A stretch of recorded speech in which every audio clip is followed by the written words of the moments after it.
Donc là, on est sur Smart Hotel, la version 3.004, la version améliorée de celle qu'on a présentée sur YouTube. Comme je disais tantôt, nous sommes en train d'apporter les dernières retouches. C'est pratiquement terminé, mais il y a des phases test à faire, il y a certains boutons qu'il faut greffer, certains modules qu'il faut greffer. Mais en gros, on va lancer le programme, c'est un truc comme ça. Déjà, ça c'est la fenêtre d'accueil. Là, on a la gestion des comptes. Ici, là, c'est la gestion des CMS. Ici, c'est pour exploiter les bases de données.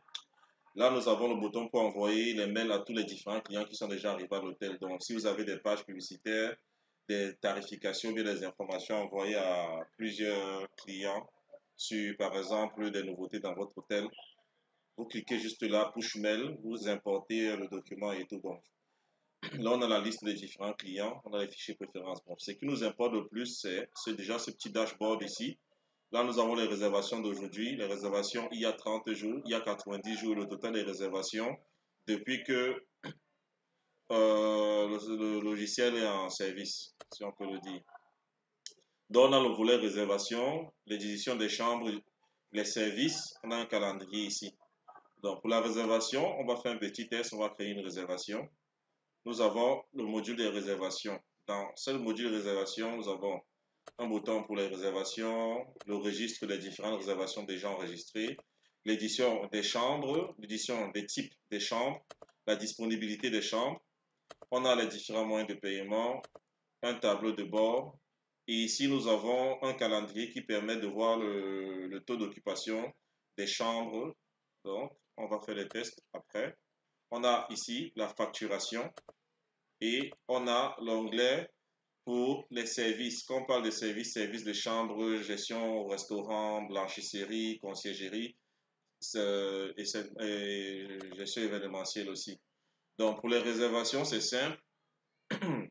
On a la liste des clients ici. Si on clique là, nous avons la liste des clients qui sont déjà passés dans l'hôtel. Si jamais vous avez un client qui revient, tout ce qu'il faut faire, c'est de charger, c'est de double-cliquer sur un client. Si on double-clique par exemple sur celui-ci, Cham 40 Pilai, Nteba Niete, on double-clique, on clique sur ajouter. On a toutes les informations du client qui sont là. Si on veut ouvrir un enregistrement, on va cliquer ici sur réservation. Donc, pour réserver, si on y a un nouveau client, on va mettre le nouveau client, on va mettre son nom, Nteba, Niete. Comme ça, sa date de naissance, on a un petit calendrier qui vient. On peut modifier ici, civilité, monsieur, pays, Afghanistan, on va mettre n'importe quoi. Hein. On va mettre les champs requis. Donc, date de jour, date d'arrivée, date de départ, date du jour, on va mettre comme ça. Date d'arrivée, date fin, on vient un numéro de chambre ici. Il va faire une réservation, disons, du 21 juin au 23 juin. Lorsqu'on clique sur recherche, nous avons les trois chambres disponibles, 205, 301, 202. On a les légendes ici. Donc, ces chambres sont disponibles. Je peux choisir une chambre en cliquant dessus. On a ce formulaire qui apparaît avec les détails des différentes chambres. On peut valider le choix de la chambre. Une fois que c'est validé, on a la date de jour, date d'arrivée, date de départ. On peut ajouter. Avec cette configuration, un client peut venir, on peut mettre la facture d'un client on peut mettre la facture de plusieurs, donc un client peut prendre plusieurs chambres et on met ça sur sa facture. Il suffira de faire la même opération. Donc on va aller un peu vite. Là, on a les détails des différents hôtes. S'il y a les hôtes, on va enregistrer homme, on va mettre Mbita, Mbida, comme ça. On met le numéro de passeport CNI, on valide. Au niveau maintenant des paiements, si on fait une remise, par exemple, de 2500, on a le total qui est là. On se dit qu'il a versé un compte de 100 000 francs. Moyen de paiement, il paye cash. On valide la réservation. OK. Une fois que la réservation est validée, on peut venir ici dans l'onglet facture. Dans facture, on a le récapitulatif, le nom, tout, téléphone, email. On a ici tout ce qui est réservation. Il a pris la chambre 202 du 21 au 23, 3 nuitées, un montant de 225 000. On a le total des réservations. Ici, nous avons le total des services. Si jamais il a eu bénéficié d'un service, on va voir dans le formulaire des services et on va faire des tests. Nous allons voir comment ça va être impacté ici dans la facture. On a également les différentes taxes. On a les taxes TVA, taxes touristes, taxes écologiques, taxes habitat. On a la possibilité de créer tout type de taxes. Et pour inclure la taxe dans la facture, on peut faire comme ça. Donc, on a les détails là. On peut valider le paiement, on peut faire un aperçu de la facture. Si on clique aperçu de la facture va s'ouvrir avec le logiciel par défaut qui est installé. Moi, je pense que c'est Adobe Reader. C'est là. Donc, on a la facture. Là, c'est le papier en tête. On a le détail du client là. En première ligne, là, nous avons les détails des chambres. Si on avait pris 20 chambres, on devait avoir 20 lignes ici.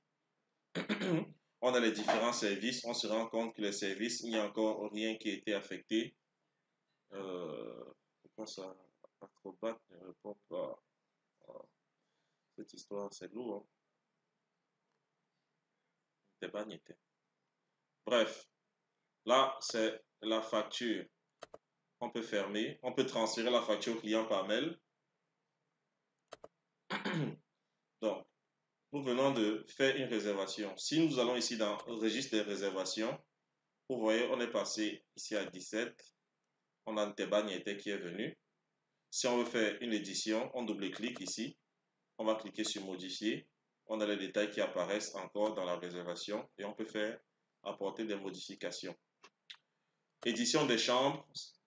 Pour créer une chambre, on met un type. Nous avons créé des types ici. Pour créer un type de chambre, c'est là. On met un type test. On valide. Type test entre. Si on va maintenant dans l'édition des chambres, le type test, il est là. On peut créer la chambre.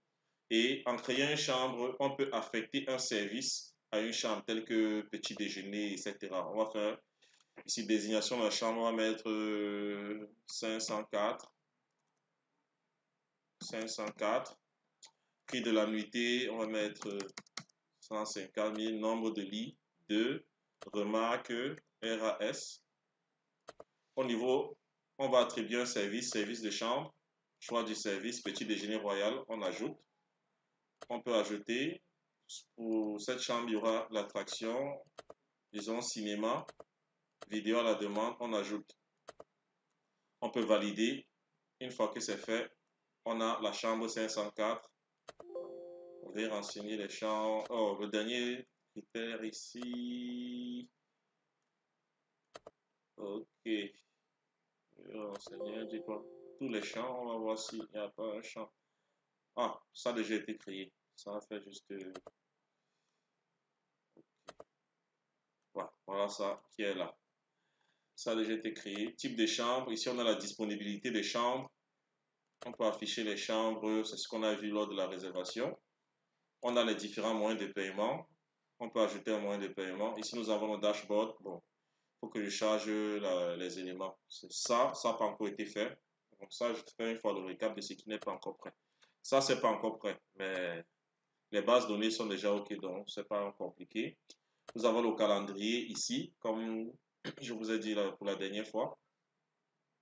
On a un calendrier ici pour voir le taux d'occupation des chambres. Si je prends par exemple la chambre 205, je clique sur occupation.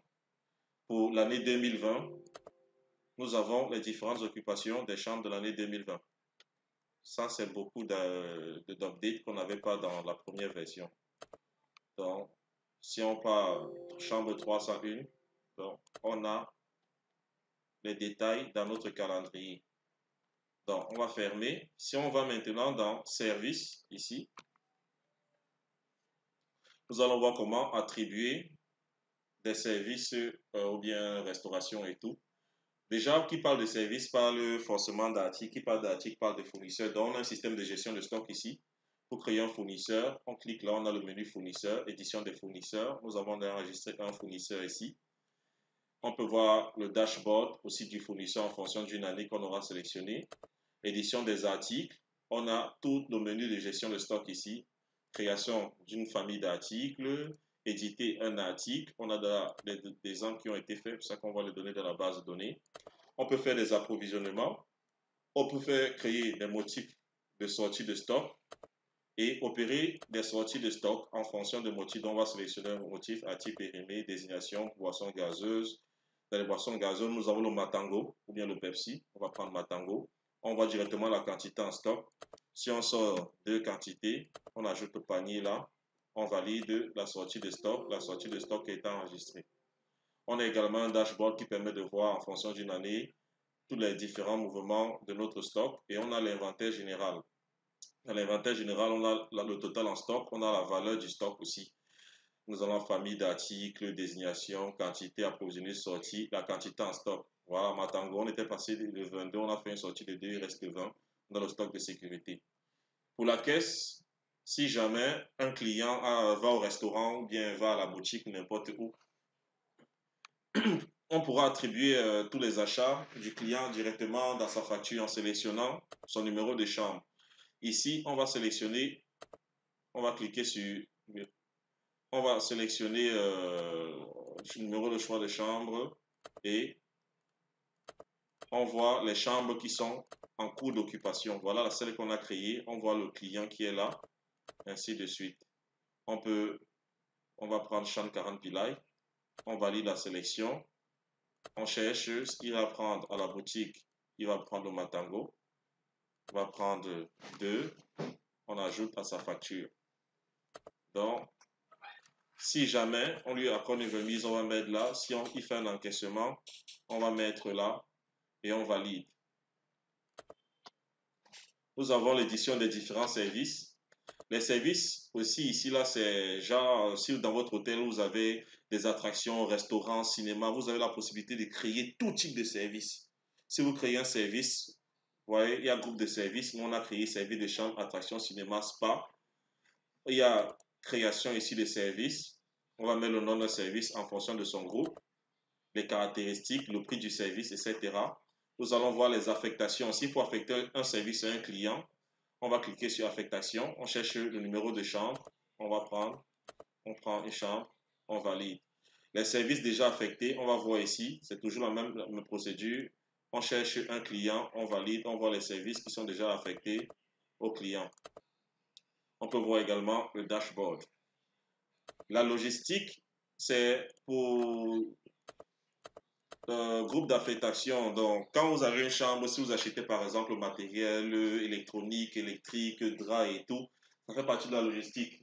Donc, ça fait partie des dépenses. Il faut savoir aussi comment acheter et affecter ces logistiques aux différents services de l'hôtel. Ça peut être la restauration, ça peut être la chambre, ça peut être l'accueil. Donc, tout se passe également là.